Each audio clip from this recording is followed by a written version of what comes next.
Face à l'urgence climatique mondiale liée à la problématique des émissions de CO2, la CCI Littoral Hauts-de-France organise à Dunkerque un événement national conclu par la signature d'un manifeste intitulé CO2, Industrie et Territoire. L'objet de ce manifeste, c'est de formuler l'intérêt pour le territoire de préserver l'industrie sur le littoral des Hauts-de-France, mais aussi en France et en Europe, parce qu'il y a une problématique autour du CO2, avec notamment des difficultés de compétitivité des entreprises et des industries qui sont émettrices de CO2, parce que taxées ou dans le régime des quotas carbone, et qui est différent pour les entreprises européennes ou les entreprises hors Europe.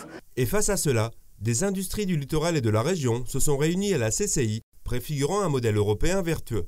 Nous, ça fait, en tant que producteurs d'aluminium, ça fait très longtemps que nous sommes confrontés à ces émissions de CO2 et donc nous travaillons sur l'innovation, nous travaillons sur des nouveaux procédés pour réduire de manière permanente nos émissions de CO2 et on a vraiment besoin de mobiliser ensemble les décideurs, les pouvoirs publics et puis aussi les universités pour tout ce qui a trait à l'innovation pour nous aider dans cette démarche. Nous avons une ambition au niveau d'ArcelorMittal Europe d'atteindre la neutralité carbone en 2050.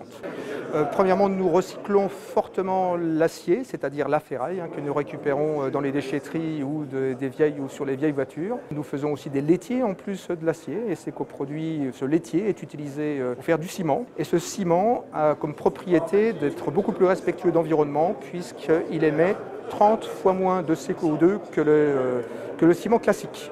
Et c'est en accompagnant ce type d'innovation que l'industrie européenne pourra devenir le leader mondial de la neutralité carbone.